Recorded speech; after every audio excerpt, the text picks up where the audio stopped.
ചരിത്രപ്രസിദ്ധമായ ഉത്രട്ടാതി ജലമേള തുടങ്ങാൻ ഇനി മണിക്കൂറുകൾ മാത്രം. ആറന്മുള ദേശത്തെ 52 പള്ളിയോടങ്ങളും ജലഘോഷയാത്രയിലും മത്സരവള്ളംകളിയിലും പങ്കെടുക്കും.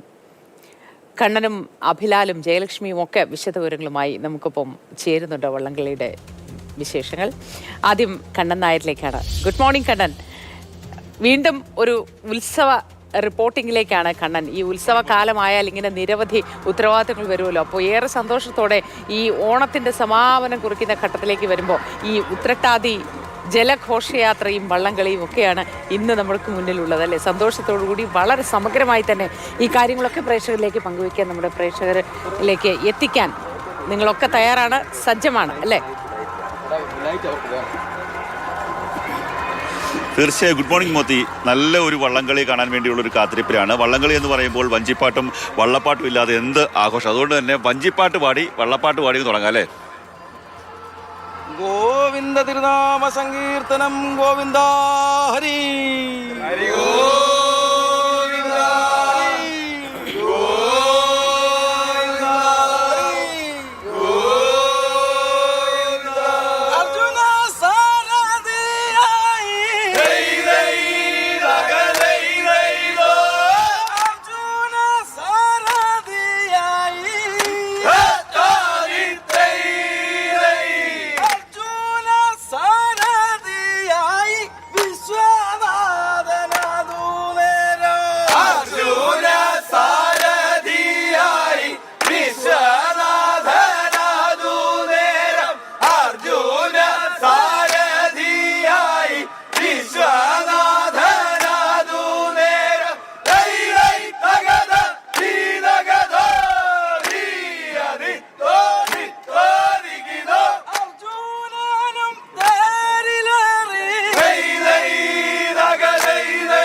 തുടങ്ങിയിട്ടേ ഉള്ളൂ. കാര്യം വഞ്ചിപ്പാട്ട് പാടി വള്ളപ്പാട്ട് പാടി ഈ ആറന്മുളക്കാർ വള്ളംകളി സ്നേഹിക്കുന്ന ആൾക്കാരൊക്കെ തുടങ്ങിയിട്ടേ ഉള്ളൂ. ക്ഷേത്രത്തിൽ വലിയ രീതിയിലുള്ള തിരക്കുണ്ട്, അഭിലാലുണ്ട്. ഇനി കൂടുതൽ വിശേഷങ്ങൾ, വലിയ രീതിയിലുള്ള വിശേഷങ്ങൾ 7:30 ശേഷം നമുക്ക് പറയുന്നതിനും ഇവിടെ വഞ്ചിപ്പാട്ടിന്റെ ആവേശം തന്നെയാണ്, ആരവം തന്നെയാണ്. തീർച്ചയായിട്ടും വലിയ സന്തോഷമുള്ള അന്തരീക്ഷമാണ്. വഞ്ചിപ്പാട്ടോടെയാണ് നമ്മളിന്ന് തുടങ്ങിയിരിക്കുന്നത്. കണ്ണനിലേക്ക് വരാം. പിന്നീട് ജയലക്ഷ്മി കൂടി ചേരുന്നുണ്ട്. ഒപ്പം ജയലക്ഷ്മി, അങ്ങനെ ഫ്ലോറിൽ നിന്ന് വഞ്ചിപ്പാട്ടിൻ്റെയും വള്ളംകളിയുടെയും ഒക്കെ ആഘോഷം പ്രേക്ഷകരിലേക്ക് പങ്കുവച്ച ജയലക്ഷ്മി ഇതാ നേരിട്ട് എത്തിയിരിക്കുന്നു. അവിടെ എന്താണ് കാണാൻ കഴിയുക? ഏറ്റവും പുതിയ വിശേഷങ്ങൾ പങ്കുവയ്ക്കൂ പ്രേക്ഷകരോട്.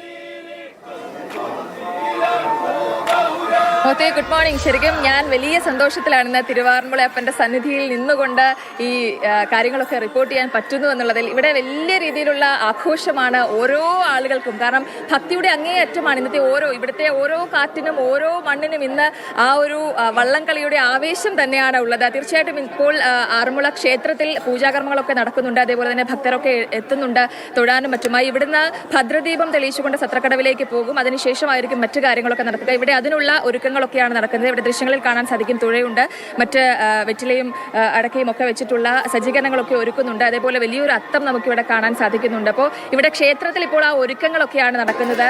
ഈ ഒരു ഭദ്രദീപം തെളിയിക്കുന്നതുമായി ബന്ധപ്പെട്ടിട്ടുള്ള കാര്യങ്ങളാണ് ഇവിടെ ഇപ്പോൾ നടന്നുകൊണ്ടിരിക്കുന്നത്. ആ ദൃശ്യങ്ങൾ നിങ്ങൾക്ക് കാണാൻ കഴിയുന്നുണ്ട്. ഇന്നത്തെ ഒരു പ്രത്യേകത എന്താണെന്ന് ചോദിച്ചാൽ ഈ ഒരു വള്ളംകളി തന്നെയാണ് ആറന്മുളക്കാരുടെ ഓണം. അപ്പോൾ ആ ഓണം ഏറ്റവും മനോഹരമാക്കാൻ, ആവേശകരമാക്കാനുള്ള എല്ലാ ഒരുക്കങ്ങളുമാണ് ഇവിടെ നടന്നുകൊണ്ടിരിക്കുന്നത്. നമുക്കൊപ്പം ഇവിടെ നിന്ന് ഹരികൃഷ്ണൻ ചേട്ടൻ ചേരുന്നുണ്ട്. വള്ളപ്പാട്ടിന്റെ ഒക്കെ ആശാനാണ് അദ്ദേഹം. അപ്പോൾ ചേട്ടാ, ഇന്നത്തെ ഒരുക്കങ്ങളൊക്കെ എങ്ങനെയാണ്? ഇവിടെ എപ്പോഴാണ് ഭദ്രദീപം തെളിച്ചു കൊണ്ടുപോകുന്നത്? ഉന്നതിയിൽ എത്തുന്ന ഒരു പീക്ക് പോയിന്റ്, അതായത് ഓണത്തിന്റെ ഏറ്റവും പീക്ക് പോയിന്റ് ആണ് നമ്മുടെ ഉത്രട്ടാതി വള്ളംകളി. അപ്പോൾ ആറന്മുളയെ സംബന്ധിച്ചിടത്തോളം ഇന്നത്തെ ഓണം ഏറ്റവും അതിൻ്റെ പൂർണ്ണതയിലെത്തുന്നത് ഈ ആറന്മുള വള്ളംകളിയുടെ ഒരു പരിസമാപ്തി കുറിച്ചുകൊണ്ടാണ്. ഈ ആറന്മുള വള്ളംകളിക്ക് അനേകായിരം ജനങ്ങൾ തടിച്ചുകൂടുകയും വർഷങ്ങളായി ഇപ്പോൾ ഇത്ര നല്ല മീഡിയ ഒക്കെ ഇത്രയും ഡെവലപ്പ് ആയാൽ പോലും ഇത് ഡയറക്റ്റ് ലൈവ് കാണാൻ വേണ്ടിയിട്ടാണ് ആൾക്കാർ കൂടുതലും ഇത് വിടുന്നത്. പിന്നെ കാലഘട്ടങ്ങൾ കൊണ്ട് വള്ളംകളികൾക്ക് ചില വ്യത്യാസങ്ങൾ. പണ്ടൊക്കെയാണ് ഒരുപാട് ബോട്ടുകളും പ്ലോട്ട് അങ്ങനെയൊക്കെ ഒരുപാട് വിസ്മയങ്ങളായിട്ടുള്ള കാഴ്ചകൾ നമുക്ക് ഈ വള്ളംകളിയായിരുന്നു ഞങ്ങളുടെ ഏറ്റവും വലിയൊരു ഉല്ലാസം ഓണത്തിൻ്റെ. അപ്പോൾ ഇപ്പോഴും അതൊക്കെ തന്നെ നിലനിൽക്കുന്നുണ്ട്. എങ്കിലും അന്നത്തെ കാലത്ത് എത്ര മാനസികമായ ഉല്ലാസവും ഉന്മേഷവും ഇന്ന് കിട്ടുന്നില്ല എന്ന് പറയാൻ പറ്റത്തില്ല. ഉണ്ട്, എന്നാലും കുറച്ച് മാറ്റങ്ങളൊക്കെ വന്നിട്ടുണ്ടല്ലേ. നമ്മുടെ ഈ ആറന്മുളയുടെ വള്ളപ്പാട്ടിന്റെ ഒരു പ്രത്യേകത, നമുക്ക് സാധാരണ വള്ളപ്പാട്ട് കേൾക്കുന്ന പോലെ അല്ല ഇവിടെ. നമുക്കായിട്ടുള്ള ഗാനങ്ങളുണ്ട്, കുചേലവൃത്തം, ഭീഷ്മപർവം ഒക്കെ ഉണ്ട്. അപ്പൊ നമുക്ക് നമ്മുടെ പ്രേക്ഷകർക്കായിട്ട് ഒരു രണ്ടുപേര് സാറും ഉണ്ട്. അദ്ദേഹം പള്ളിയുടെ സംഘം പ്രസിഡന്റായിരുന്നു, മുൻ പ്രസിഡന്റായിരുന്നു, സെക്രട്ടറി ആയിരുന്നു, മലക്കരയാണ് അദ്ദേഹം. ഇതൊക്കെ നമ്മുടെ ഒരു ഭാഗ്യത്തിന് അദ്ദേഹം കൂടി ഈ സന്നിധിയിൽ എത്തിച്ചേർന്നുണ്ട്. അപ്പൊ പ്രേക്ഷകർക്കായിട്ട് നമ്മുടെ ആറന്മുള വള്ളപ്പാട്ടിന്റെ ഹരിശ്രീ ഗോവിന്ദ നാമ സങ്കീർത്തനം ഗോവിന്ദ ഹരി ഗോവിന്ദ ഹരി ഗോവിന്ദ ഹരി ഗോവിന്ദ ദേവദേവൻ ജഗന്നാഥൻ ദേവദേവൻ ജഗന്നാഥൻ ഈ ദേവദേവൻ ജഗന്നാഥൻ ദേവകി നന്ദനൻ കൃഷ്ണൻ ദേവദേവൻ ജഗന്നാഥൻ ദേവകി നന്ദനൻ കൃഷ്ണൻ ദേവദേവൻ ജഗന്നാഥൻ ദേവകി നന്ദനൻ കൃഷ്ണൻ കൈലൈ നഗരത്തി നഗരോ നഗധീരദിത്തോ കോവിഗിതോ ദേവരാമാനുജൻ ശാരീരൈ നഗരൈ നൈനോ ദേവരാമാനുജൻ ശാർഗീത്തത്താദിത്തൈ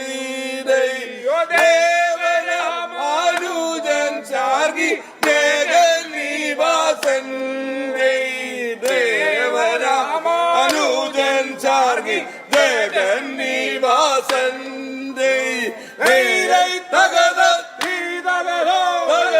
കൂടുതൽ വിശേഷങ്ങൾക്കായി വീണ്ടും തിരികെ വരാം. അങ്ങനെ വഞ്ചിപ്പാട്ടിന്റെ ശബ്ദമേളങ്ങളിൽ ആഘോഷത്തിൽ മുങ്ങിയിരിക്കുന്ന ആറന്മുളയാണ്. ഒപ്പം ഭക്തി നിർഭരമായ അന്തരീക്ഷം കൂടിയാണ്. കണ്ണനായരും ജയലക്ഷ്മിയുമാണ് വിശദവിവരങ്ങൾ പങ്കുവച്ചത്.